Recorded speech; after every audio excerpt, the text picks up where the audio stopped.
하나님의 은혜가 함께 하시는 하루가 되시기를 바랍니다. 사도신경으로 신앙을 고백하겠습니다. 나는 전능하신 아버지 하나님, 천지의 창조주를 믿습니다. 나는 그의 유일하신 아들, 우리 주 예수 그리스도를 믿습니다. 그는 성령으로 잉태되어 동정녀 마리아에게서 나시고 본디오 빌라도에게 고난을 받아 십자가에 못 박혀 죽으시고 장사된 지 사흘 만에 죽은 자 가운데서 다시 살아나셨으며 하늘에 오르시어 전능하신 아버지 하나님 우편에 앉아 계시다가 거기로부터 살아있는 자와 죽은 자를 심판하러 오십니다. 나는 성령을 믿으며 거룩한 공교회와 성도의 교제와 죄를 용서받는 것과 몸의 부활과 영생을 믿습니다. 아멘. 이제 다 함께 찬송하겠습니다.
오늘 말씀은 구약성경 역대상 2장 3절에서 4절까지 말씀입니다.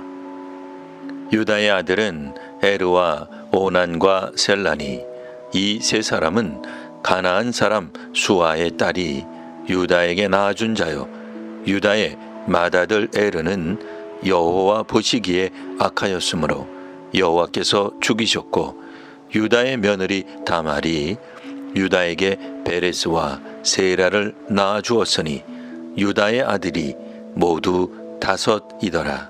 아멘.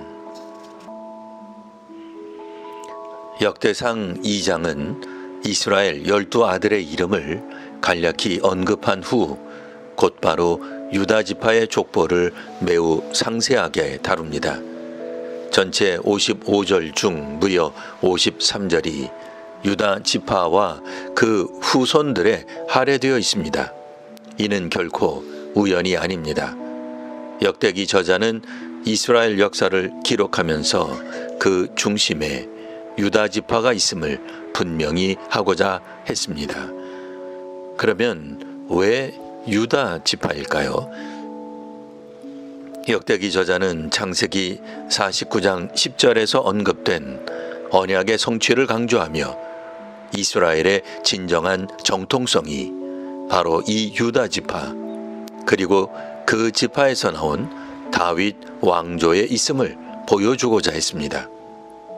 바벨론 포로로 인해 왕이 없는 상황에서 백성들은 자신들의 뿌리와 미래에 대한 혼란을 겪고 있었습니다. 이때 역대기 저자는 유다 지파의 족보를 자세히 기록함으로써 비록 지금은 왕이 없지만 하나님의 약속은 변함없이 이어지고 있음을 상기시켰습니다. 다윗 왕국의 영원성에 대한 소망을 다시금 심어주고자 한 것입니다. 본문에 등장하는 유다의 자손들, 곧 베레스와 세라, 그리고 베레스의 후손들인 헤스론과 갈렙, 후르 등 수많은 이름들은 단순히 혈통의 연결 고리만을 의미하지 않습니다. 이들은 하나님의 위대한 구원 계획이 평범한 개인들의 삶 속에서 어떻게 묵묵히 진행되어 왔는지를 보여주는 증인들입니다. 예를 들어 9절 이하에 나오는 헤스론의 자손들은 유다 지파 내에서도 중요한 가문으로 부상하며 이스라엘 공동체 안에서 다양한 역할을 감당했습니다. 특히 갈렙과 같은 인물은 믿음으로 약속의 땅을 정복하는 데 크게 기여했습니다. 또한 50절 이하에는 후르의 자손들이 기록되는데 그들은 베델과 기랏 여아림 등 중요한 성읍을 세우고 그곳에 거주하며 공동체를 형성했습니다. 이들은 비록 왕은 아니었지만 이스라엘 사회의 중요한 구성원으로서 하나님의 뜻 가운데 살아가고 있었습니다. 역대기 저자는 이러한 족보를 통해 하나님께서는 단지 특별한 몇몇 인물만을 사용하시는 것이 아니라 이름 없이 빛도 없이 살아간 수많은 사람들을 통해서도 당신의 거룩한 계획을 이루어 가셨음을 강조합니다. 심지어 다말과 유다처럼 인간적인 시각에서는 이해하기 어렵거나 부끄러울 수 있는 사건들조차도 하나님의 큰 그림 안에서 사용되어 언약의 계보를 이어가는 통로가 되었습니다.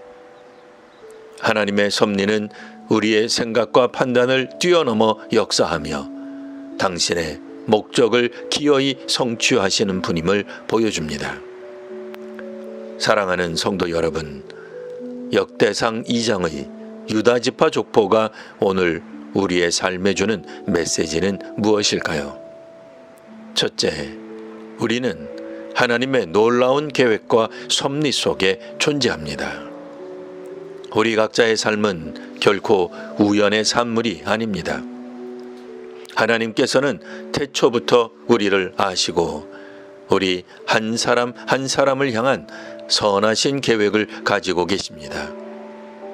비록 우리의 삶이 때로는 혼란스럽거나 우리의 역할이 미미하게 느껴질지라도 우리는 하나님의 언약의 계보를 잇는 소중한 존재입니다. 우리의 작은 발걸음 하나하나가 하나님의 위대한 역사 속에 기록되고 있음을 믿으십시오. 둘째, 하나님의 신실하심을 신뢰하며 소망을 가집시다. 역대기 저자는 이스라엘 백성들이 가장 절망적인 상황에 있을 때 유다 지파의 족보를 통해 하나님의 언약이 결코 폐기되지 않았음을 보여주었습니다. 이는 포로로 돌아온 이들에게 큰 위로와 소망이 되었을 것입니다. 오늘날 우리 또한 삶의 어려움이나 세상의 혼란 속에서 낙심할 때가 있습니다.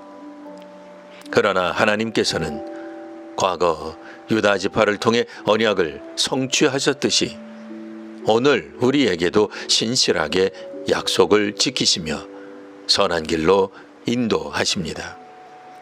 우리는 변치 않으시는 하나님의 신실하심을 굳게 붙들고 소망 가운데 살아가야 할 것입니다. 셋째, 우리는 다윗의 자손이신 예수 그리스도를 통해 궁극적인 소망을 찾습니다. 유다 지파의 족보의 궁극적인 지향점은 바로 예수 그리스도입니다. 다윗 왕을 통해 이스라엘에 평강을 주셨던 하나님은 다윗의 자손으로 오신 예수 그리스도를 통해 온 인류에게 영원한 구원과 참된 평화를 주셨습니다. 우리는 더 이상 혈통적 족보에 얽매이지 않고 예수 그리스도를 믿음으로 하나님의 자녀가 되어 그분의 영원한 가족에 속하게 되었습니다. 우리의 참된 소망은 이 땅에 그 어떤 것에서도 찾을 수 없으며 오직 예수 그리스도 안에 있습니다. 사랑하는 성도 여러분, 역대상 2장의 유다 지파 족보는 하나님의 신실하심과 언약의 성취, 그리고 우리를 향한 놀라운 섭리를 증거합니다. 이 말씀을 통해 우리의 삶이 하나님의 위대한 계획 안에 있음을 깨닫고 오직 예수 그리스도 안에서 참된 소망을 품으며 살아가는 복된 인생이 되시기를 주님의 이름으로 축원합니다. 기도하겠습니다. 사랑의 하나님, 역대상 2장의 유다 지파 족보를 통해 저희를 향하신 주님의 놀라운 계획과 신실하신 섭리를 깨닫게 하시니 감사합니다. 저희의 삶이 결코 우연이 아니라 주님의 크신 구원 역사 안에 있음을 믿습니다. 어떠한 상황 속에서도 주님의 신실하심을 의지하며 소망을 잃지 않게 하옵소서. 특별히 유다 지파의 자손으로 오셔서 저희를 구원하신 예수 그리스도 안에서 참된 평안과 소망을 누리게 하옵소서. 예수 그리스도의 이름으로 기도드립니다. 아멘.